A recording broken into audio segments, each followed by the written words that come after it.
नमस्कार, स्वागत है आपका अभी तक इंडिया में। मैं हूं आपके साथ नीलम शर्मा। शुरुआत इस वक्त की सुर्खियों से।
पिछले दिनों भारतीय किसान यूनियन की एक सभा के दौरान भाकियू जिलाध्यक्ष ने कहा था कि अब इस जिले के अधिकारियों की चमड़ी हरी टोपी तारेगी। एक आधे अधिकारी की चमड़ी तार दो क्षेत्र में। भाकियू अध्यक्ष द्वारा कहा गया यह जुमला मंगलवार को उस समय चरितार्थ होता दिखाई पड़ा जब जनपद के कुछ उद्यमी राज्य मंत्री के सामने ही सिंचाई विभाग के अधिशासी अभियंता को पीटने पर उतारू हो गए।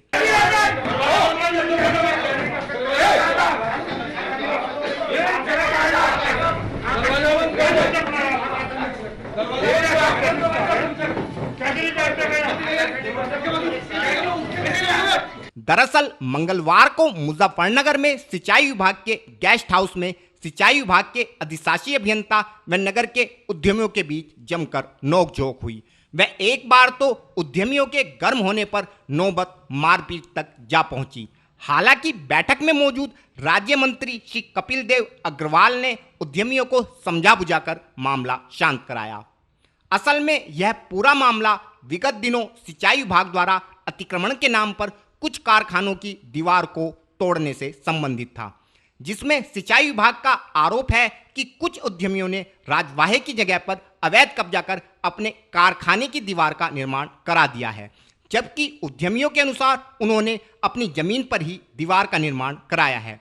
दोनों पक्षों के बीच यह विवाद वर्षों से न्यायालय में लंबित है व उद्यमियों द्वारा इस मामले में स्टे लिया हुआ है। कुछ दिनों पूर्व सिंचाई विभाग ने हठधर्मिता दिखाते हुए कुछ कारखानों की दीवार को बुलडोजर की सहायता से गिरवा दिया था, जिस पर उद्यमियों ने कड़ी नाराजगी व्यक्त करते हुए प्रशासन से इस मामले का हल निकालने की गुहार लगाई थी। मंगलवार को इस मामले का हल निकालने हेतु राज्य मंत्री श्री कपिल देव अग्रवाल ने सिंचाई विभाग के अधिशासी अभियंता व पीड़ित उद्यमियों को वार्ता हेतु सिंचाई विभाग के गेस्ट हाउस में आमंत्रित किया था। इस वार्ता में श्री कपिल देव अग्रवाल के अलावा लघु उद्योग प्रकोष्ठ के संयोजक श्री कुशपुरी, IIA मुजफ्फरनगर के चेयरमैन श्री विपुल भटनागर के साथ पीड़ित उद्यमी भी शामिल थे। बैठक में सिंचाई विभाग की ओर से अधिशासी अभियंता श्री हरि शर्मा शामिल हुए।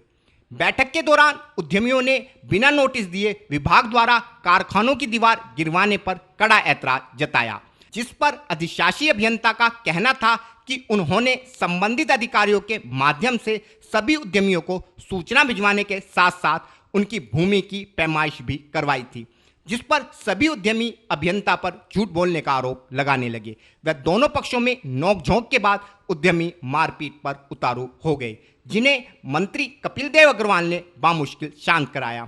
बाद में श्री कपिल देव ने इस मामले में जिलाधिकारी से वार्ता कर एक कमेटी बनाने का आश्वासन उद्यमियों को दिया है। वहीं इस मामले में राज्य मंत्री के सामने ही एक सरकारी अधिकारी से मारपीट पर उतारू होना कहीं ना कहीं जनपद की कानून व्यवस्था पर सवाल खड़ा करता है। वहीं इस विषय में श्री कपिल देव अग्रवाल का कहना था कि कोई मारपीट व दुर्व्यवहार नहीं हुआ है तथा उद्यमियों में उनका नुकसान होने के कारण आक्रोश था। लेकिन अगर आक्रोशित लोगों द्वारा किए गए इस प्रकार के व्यवहार को मंत्री जी सही ठहराते हैं तो विगत दिनों भाजपा विधायक के साथ आक्रोशित लोगों द्वारा किया गया व्यवहार भी क्या ठीक था? इस मामले पर मंत्री जी कन्नी काट गए। इस घटना के विषय में जानकारी देते हुए सिंचाई विभाग के अधिशासी अभियंता श्री हरि शर्मा व राज्य मंत्री श्री कपिल देव अग्रवाल ने बताया। हाँ, मंत्री जी ने सूचना दी थी, सवेरे पूछा था मैंने मंत्री जी से कि मिलना चाह रहा था, तो मंत्री जी ने बुलाया था। थोड़ा कन्फ्यूज़न हो गया। मैं मंत्री जी के घर गया, मंत्री जी इंस्पेक्शन हाउस पे आ गए थे। किस विषय पर बैठक की? ये अभी कुछ शासन के निर्देश में पूर्व में चलित अतिक्रमण क्षेत्र है, उसमें से कुछ अतिक्रमणकर्ताओं का अतिक्रमण मुक्त कराया गया है कुछ एरिया, तो उसी के संबंध में माननीय मंत्री सारे प्रकरण पुराने थे, ऐसा कोई नहीं है जो प्रकरण संज्ञान में ना हो, नया प्रकरण हो। आपके हाथ में एक्शन था, धक्का मुक्की गई है, गालियां दी गई है, आपको क्या कहेंगे? अभी मंत्री जी के सामने आपके हाथ में धक्का मुक्की गई है, आपको कुछ गाली दी जाए? हम लोग सरकारी कर्मचारी हैं, सरकार की इच्छाओं पे काम करते हैं, सरकार की मंशा के अनुरूप कार्य करते हैं। हमारा कोई जैसा आपको गाली दी, तो उनके खिलाफ कार्रवाई नहीं करते? हमें कोई हमें व्यक्तिगत कोई गाली नहीं दी गई है, लेकिन वो जो कार्रवाई हुई है उनका रोष है, तो उसके बारे में हम कुछ टिप्पणी नहीं कर सकते। अगर मंत्री जी आपके बीच में ना घुसे, शायद आपको आपके हाथ मारपीट भी कर देते हैं, आपका धक्का मुक्की हुआ काफी, मंत्री जी में बीच में घुसे। ये तो मंत्री जी के द्वारा हमें बुलाया गया था, इसकी व्यक्तिगत जिम्मेदारी मंत्री जी की होनी चाहिए थी। सिंचाई विभाग ने उस ज़मीन जो 40-50 साल से बंद है, यानी रजभाया कहीं 50 साल पहले बंद हुआ था, उनका कहना ये है कि हमारी कुछ ज़मीन इंडस्ट्री के लोगों ने अतिक्रमित की हुई है, और वो इनको कोई नोटिस नहीं दिया गया, कोई सूचना नहीं दी गई, और जाकर के बुलडोजर लेकर के उनका शेड, उनकी दीवारें, काफ़ी लंबी दीवारें, जिनमें कई लाख रुपये का नुकसान उद्योगपति को हुआ है, उसके संबंध में मैंने अधिशासी बिंदु को बुलाया, उनसे पूछा इस बात का कि आपने उनको नोटिस क्यों नहीं दिया, आपने निशानदेही क्यों नहीं लगाई। अच्छा ये होता कि पहले निशानदेही होती, उनको नोटिस होता, उसके बाद अतिक्रमण हटाया जाता। अतिक्रमण इंडस्ट्री का कहना ये अतिक्रमण है ही नहीं, यानी हमने कोई अतिक्रमण नहीं किया हुआ। इसका निर्णय तब होता जब मौके पर निशानदेही होती। अब अधिशासी बिंदु कहा गया है कि कमेटी गठित करके और उसमें निशानदेही करें, उसके बाद अतिक्रमण अगर है तो हटाने का काम करें। विधायक जी, आपकी मंत्री जी आपकी मौजूदगी में अधिकारी के साथ बदतमीजी का कोई बदतमीजी, लोगों को आक्रोश है, इसलिए वो नाराजगी व्यक्त कर रहे थे, जो काफ़ी सारा नुकसान हुआ। अधिकारी के साथ धक्का मुक्की हुई है? धक्का मुक्की नहीं हुई, धक्का मुक्की नहीं हुई। गालियाँ भी दी जा रही थी उनको? अब ज़्यादा मत बोलो, हमारी बातें मत करो, गाली वाली दी, वो तो सब लोगों में आक्रोश है, उनका नुकसान हुआ है काफ़ी सारा, तो हमारे सामने बैठे को ऐसा नहीं कर सकता, लेकिन काफ़ी सारी बातें हुई हैं, तो समझा के उनको शांत कहने पे लोग घटे नहीं, दोनों मानो। हाँ, तो शायद हमारी जिम्मेदारी उनको शांत करनी। मंगलवार को मुजफ्फरनगर स्थित जिला कचहरी में जनपद में 2013 में हुए सांप्रदायिक दंगों के मामले में दर्ज हुए एक मुकदमे की सुनवाई अपर जिला जज चतुर्थ की अदालत में शुरू हुई। इस मामले में नगर कोतवाली क्षेत्र के शहीद चौक पर हुई एक सभा के मामले में 10 लोगों को आरोपी बनाया गया था, जिनमें पूर्व सांसद सईदुज्जमा, मौलाना जमील व एडवोकेट असद जमा के अलावा कई लोग शामिल थे। मंगलवार को इस दौरान 10 आरोपियों में से केवल 7 लोगों के ही उपस्थित होने के कारण इस मामले की अगली सुनवाई 1 सितंबर को होगी। मंगलवार को इस मामले में पूर्व सांसद कादिर राणा, नूर सलीम राणा व सलमान सईद उपस्थित नहीं हुए, जिस कारण अब इस मामले की सुनवाई 1 सितंबर को होगी। इस मुकदमे के विषय में जानकारी देते हुए एडवोकेट असद जमा व मौलाना जमील ने बताया। 2013 में जो शहीद चौक पर पंचायत हुई थी, वही एडीजे फोर्ड के यहाँ साहब के यहाँ मुकदमा चल रहा है, उसी में सब लोग हाजिर हुए थे। कितने लोग आए थे? आज 10 लोग इसमें हम नामजद हैं, 7 लोग आज इसमें हाजिर हुए थे और पहली तारीख इसमें लग गई, पहली तारीख को इसमें चार्ज बनेगा। अच्छा, आज क्या हुआ है? आज साहब ने सुनवाई की है, 3 लोग उपस्थित नहीं थे, इसलिए आज चार्ज नहीं बन पाया।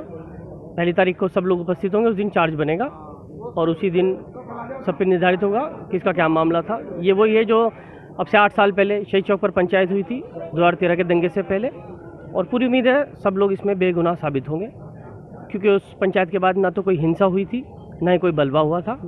एक पूरा राजनीतिक रूप से वो षड्यंत्र रचाकर मुकदमा दर्ज कराया गया था सब लोगों के ऊपर, क्योंकि उसमें कोई सत्ता का नेता नहीं था, इसलिए मुकदमा दर्ज कराया गया था, और ना ही कोई सब हमें ऐसा बयान दिया गया जिससे किसी का कोई नुकसान हो।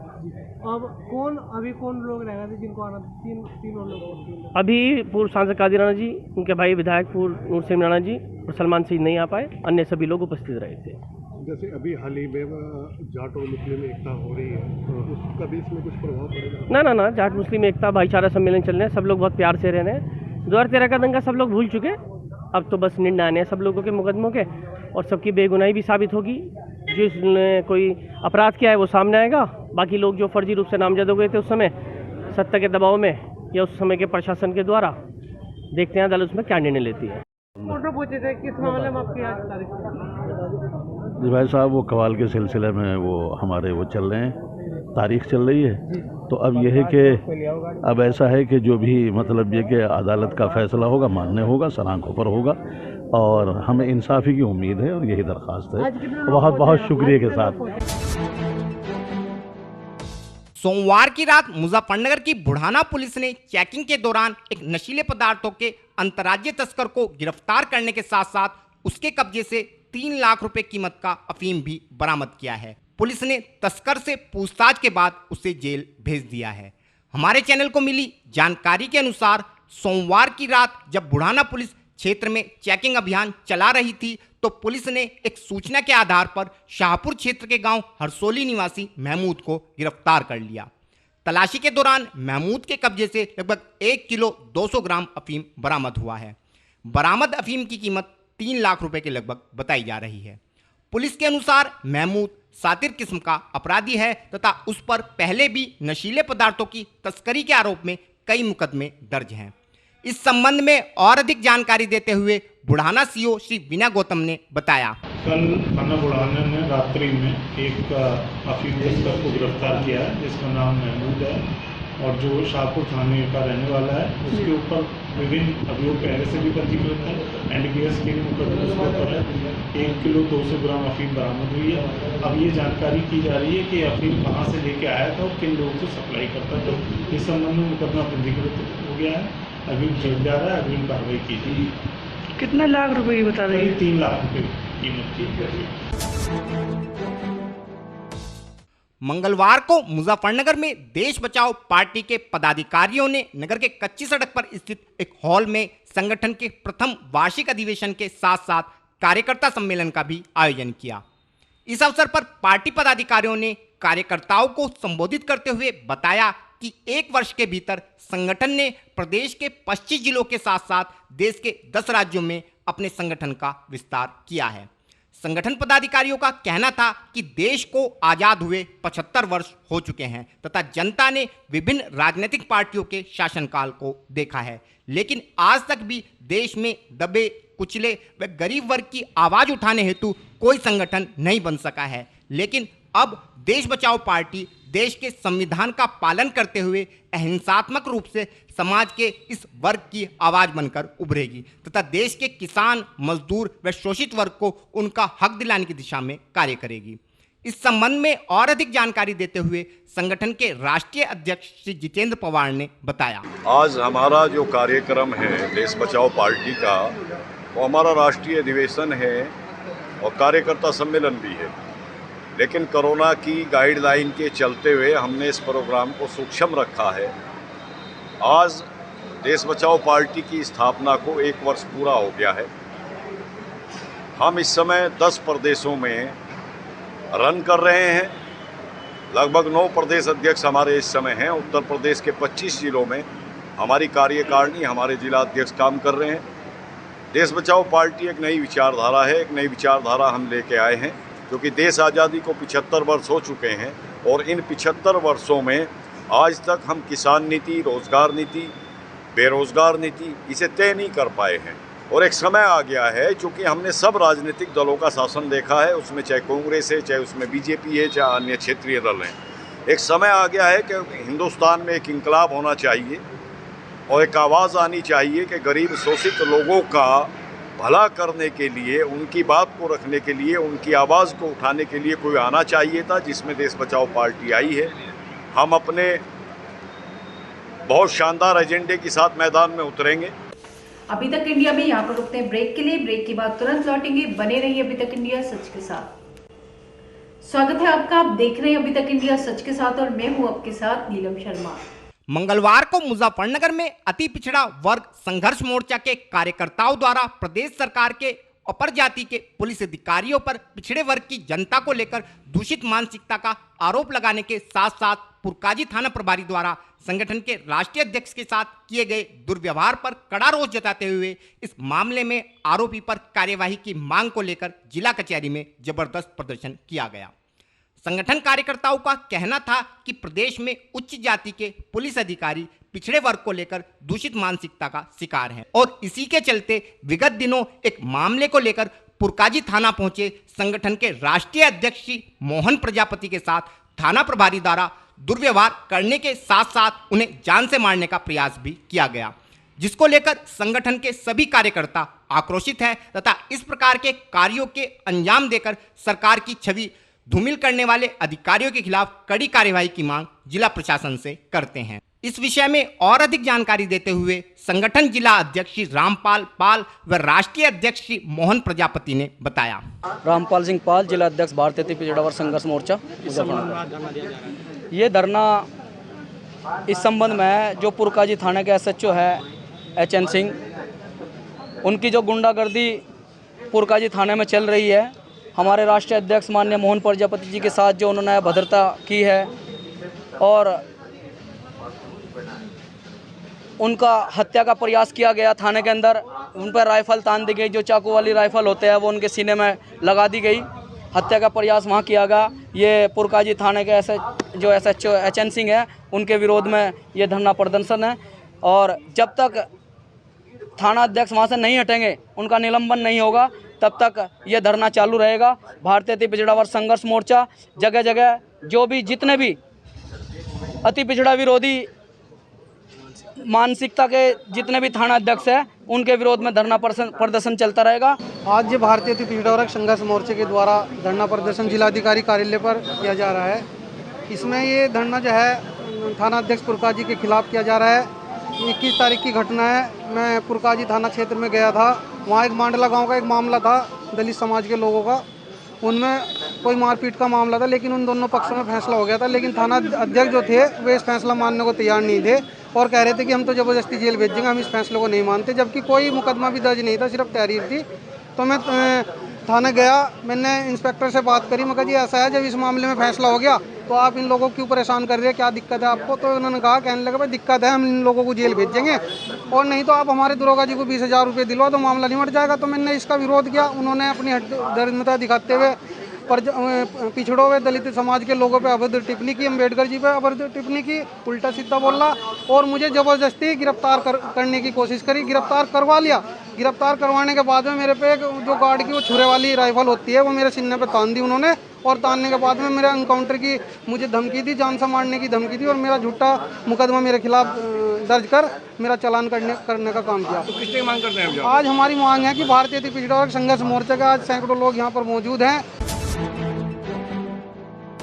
मंगलवार को मुजफ्फरनगर में मत्स्य पालक सहकारी समिति के दर्जनों सदस्य कचहरी स्थित जिलाधिकारी कार्यालय पर पहुंचे तथा जनपद में कुछ दबंगों पर सहकारी समिति के सदस्यों के अधिकारों के हनन का आरोप लगाते हुए इस मामले में कार्यवाही की मांग को लेकर एक ज्ञापन जिला प्रशासन को सौंपा।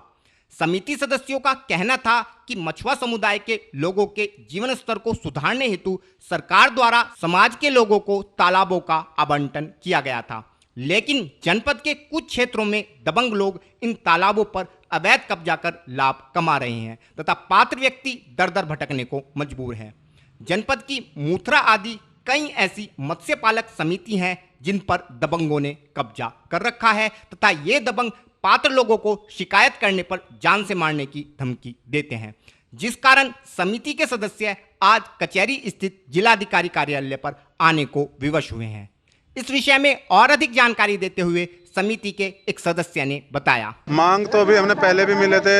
अभी जो मछुआ समाज उत्तर प्रदेश में और जिला मुजफ्फरनगर में रहता है, जिसमें कश्यप जाति मेन रूप से यहाँ जिला मुजफ्फरनगर में जो धीवर कार हैं वो रहते हैं और वो मछली पालन का उनका व्यवसाय है, पुराना व्यवसाय है। लेकिन आज हो क्या रहा है, पूरे ज़िले में जगह जगह जो तालाब है उनमें माफियाओं के कब्जे पूरी तरीके से हो चुके हैं और जो समितियाँ बनी हुई है और मछुआ समुदाय की मछली पालन करने के लिए, उस समिति में माफिया लोग घुस गए हैं और गलत तरीके से एक मथुरा समिति है जो मथुरा समिति के नाम से रजिस्टर्ड है और पिछले कई महीनों से सालों से उस पर विवाद चल रहा है। और उसमें क्या हुआ, उसमें ये अध्यक्ष थे कश्यप समाज के, लेकिन कुछ लोगों ने गलत तरीके से, मुस्लिम समाज के लोगों ने उसमें इनको गलत तरीके से हटाकर और गलत तरीके से चुनाव में धांधली कर गलत तरीके से चुनाव कराकर इनको अध्यक्ष हटा दिया और दूसरे समाज के उसमें लोग सदस्य और अध्यक्ष बन गए।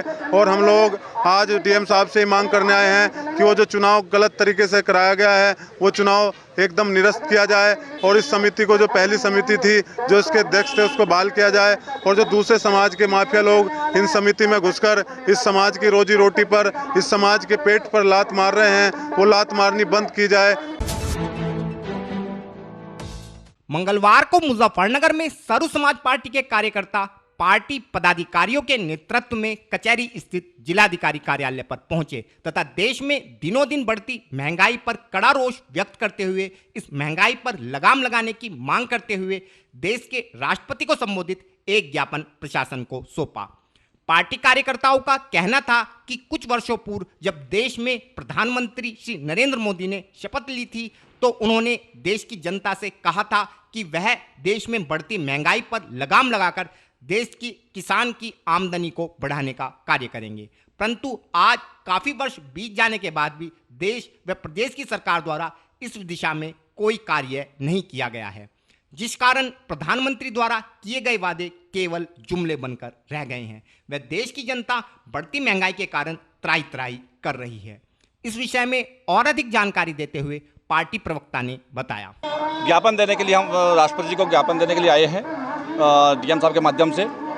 हमारी पार्टी ने एक ज्ञापन अपने माध्यम लोगों के माध्यम से जारी किया है। इसमें कहा है कि महंगाई इस देश में बड़ी चरम सीमा पर है।